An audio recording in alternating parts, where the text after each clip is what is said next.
ನಾನು ನಿನ್ನೆ ಬೆಂಗಳೂರಿಂದ ಬಂದು ಮತ ಹಾಕಬೇಕಾಗಿತ್ತು. ಮತ ಹಾಕಿದ್ದೀವಿ.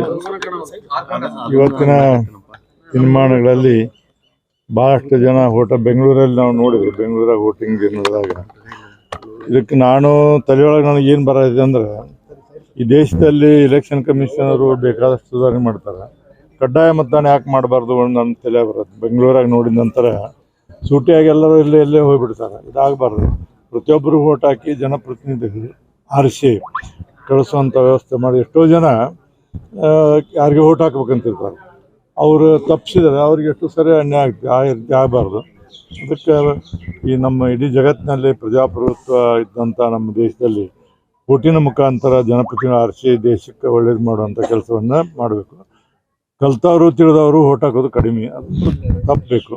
ಸರ್ಕಾರಿ ನೌಕರಿ ಇದ್ದಂಥವ್ರಿಗೆ ಕಡ್ಡಾಯ ವೋಟ್ ಹಾಕುವಂಥ ಒಂದು ವ್ಯವಸ್ಥೆಯನ್ನು ಮಾಡಬೇಕು ಅಂತೇಳಿ ನಾನು ಅಪೀಲ್ ಮಾಡತ್ತೀನಿ. ನಾನು ಎಲೆಕ್ಷನ್ ಕಮಿಷನ್ಗೆ ಅದು ಸಂವಿಧಾನದಲ್ಲಿ ಅದಕ್ಕೆ ಐತೋ ಇಲ್ಲೋ ಗೊತ್ತಿಲ್ಲ, ಬಟ್ ಅದನ್ನು ಏನಾದರೂ ದಾರಿ ಹುಡುಕಬೇಕು, ಹೆಚ್ಚು ಮತವನ್ನು ಹಾಕುವಂಥ ಕೆಲಸವನ್ನು ಮಾಡಬೇಕು. ಎಲ್ಲರಿಗೂ ಕಡ್ಡಾಯ ಮಾಡಬೇಕು. ಸರ್ಕಾರಿ ನೌಕರಂತೂ ಅವ್ರನ್ನ ಕಡ್ಡಾಯ ಅಂದ್ರೆ 100% ಕಡ್ಡಾಯ ಇರಬೇಕು. ಅವರು ಎಲ್ಲರೂ ಕಡ್ಡಾಯವಾಗಿ ಪ್ರೈವೇಟ್ದವ್ರಿಗೆ ಕಡ್ಡಾಯ ಮಾಡುವಂಥ ಪರಿಸ್ಥಿತಿ ಬರ್ತೈತೆ ಇಲ್ಲೋ ಗೊತ್ತಿಲ್ಲ. ಅವಾಗ ಅಂತ ಮೆಡಿಕಲ್ ಸರ್ಟಿಫಿಕೇಟ್ ಅವಾಗ ತರಬೇಕು. ಅವನ್ನೆಲ್ಲ ಮಾಡ್ಬೇಕು. ವೋಟ್ ಹಾಕೋಣ ಜನಕ್ಕೆ ಬರೋದು, ಹಂಗೆ ವೋಟ್ ಹಾಕ್ಬೇಕು.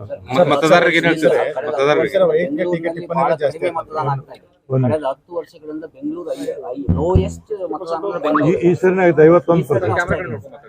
ಅದಕ್ಕೆ ನಾ ಏನಂತೀನಲ್ಲ, ಈಗ ಗೌಡ್ರ ನನ್ನ ಅನಿಸಿಕೆ ಏನಂದ್ರೆ, ಇದು ಕಡ್ಡಾಯ ಮಾಡುವಂಥ ಒಂದು ದಾರಿಯನ್ನು ಸರ್ಕಾರಗಳು, ಕೇಂದ್ರ ಸರ್ಕಾರ, ಎಲೆಕ್ಷನ್ ಕಮಿಷನರ್ ಹುಡುಕಬೇಕು. ಹುಡುಕಿದ್ರೆ ಮಾತ್ರ ಏನಾಗುತ್ತೆ ಅಂದ್ರೆ ಪ್ರಜಾಪ್ರಭುತ್ವ ನಿಮ್ಗೆ 100ಕ್ಕೆ 100 ಸಕ್ಸಸ್ ಆಗ್ತಿದೆ. ಈಗ ಯಾರು ನೋಡಿ, ಈಗ ಒಂದೊಂದು ಕಡೆ ಆಗಿದ್ದವರು ಅವರು ಇವರು ಬಂದು ಸಾಲ ನಿಂತು ವೋಟ್ ಹಾಕ್ತಾರೆ. ಅಕ್ಷರಸ್ಥರಲ್ಲೇ ಇದು ಪ್ರಮಾಣ ಕಡಿಮೆ ಆಗ್ತದೆ. ಅತ್ಯಂತ ನೋವಿನ ಸಂಗತಿ ಅಂದ್ರೆ, ಕಲ್ತವರು, ನೌಕರಿ ಮಾಡೋರು ಇವರೇ ವೋಟ್ ಹಾಕೋದಿಲ್ಲ. ಅವ್ರಿಗೆ ಪ್ರಜಾಪ್ರಭುತ್ವಕ್ಕೆ ಕಲ್ಪನೆ ಇರಬೇಕಲ್ಲ.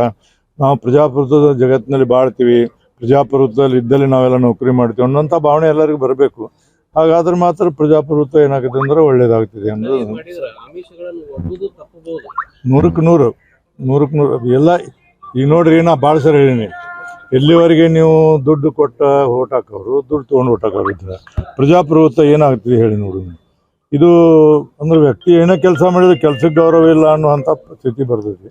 ಅದಕ್ಕೆ ಪ್ರಜ್ಞಾವಂತರಾದವ್ರು ಮಾಡಬೇಕು. ಮತ್ತು ನೀವೆಲ್ಲ ಈ 4ನೇ ಹಂಗಿದ್ದವ್ರು ನೀವು ಸಾಕಷ್ಟು ಅದ್ರ ಬಗ್ಗೆ ಬರ್ದಿರಿ, ಸಾಕಷ್ಟು ಹೇಳಿರಿ. ಇನ್ನೂ ಹೆಚ್ಚು ನೀವು ಇದಕ್ಕೆ ಒತ್ತು ಕೊಟ್ಟು ನಿಮ್ಮಿಂದನೂ ಸಾಕಷ್ಟು ಸುಧಾರಣೆ ಆಗ್ಬೋದು. ನಾನು ಹೇಳಿ, ನಾನು 44 ವರ್ಷ ವಿಧಾನ ಪರಿಷತ್ ಮಾಡಿದ್ದೀನಿ, ವಿವಿಧ ಹುದ್ದೆಗಳಲ್ಲಿ ಕೆಲಸ ಮಾಡಿದ್ದೀನಿ. ಬಟ್ ಈ ನೋಡಿ ಸರಿ, ಚುನಾವಣೆಯೊಳಗೆ ಬರಗಾಲ ಐತಿ, ಜನರಿಗೆ ನಾವು ನೀರು ಕೊಡ್ತೀವಿ, ಜನಗಳಿಗೆ ಮೇವು ಕೊಡ್ತೀವಿ, ಮತ್ತೇನು ನಿರುದ್ಯೋಗಿಗಳಿಗೆ ಏನಾದರೂ ಉದ್ಯೋಗ ಕೊಡ್ತೀವಿ. ಈ ಯಾವೂ ಇಲ್ಲ, ಬರೀ ಟೀಕೆ. ಇವ್ರು ಬೈಯೋದು, ಅವ್ರು ಬೈಯೋದು. ಇದನ್ನು ಬಿಟ್ಟರೆ ಯಾವುದೇ ರೀತಿಯಿಂದ ಜನರಿಗೆ ನಾ ಇಂಥ ಕೆಲಸ ಮಾಡ್ತೀನಿ ಅನ್ನೋಂಥ ಭಾವನೆಯನ್ನು ಹೇಳುವಂಥದ್ದು ಏನಿಲ್ಲ. ಬರೀ ಪೇಪರ್ದ ಅಡ್ವರ್ಟೈಸ್ಮೆಂಟ್ ಕೊಟ್ಟಿರೋದು ಹಂಗೆಲ್ಲ. ನಾ ಭಾಳ ಸ್ಪಷ್ಟವಾಗಿ ಹೇಳ್ತೀನಿ, ಯಾವುದೇ ಇರಲಿ, ಈಗ ಯಾವುದೋ ಒಂದು ಇಶ್ಯೂ ಐತಿ, ಆ ಇಶ್ಯೂ ಮೇಲೆ ಸೂಕ್ಷ್ಮವಾಗಿ ನ್ಯಾಯಾಲಯದಲ್ಲಿದ್ದಲ್ಲಿ ನಾನೇನು ಮಾತಾಡೋದಿಲ್ಲ ಅಂತ ಇಬ್ಬರು ಹೇಳಿಬಿಟ್ಟು ಮುಗಿದೋದು. ಅದನ್ನು ಟೀಕೆ ಮಾಡಿ ಸರಿಯಲ್ಲ.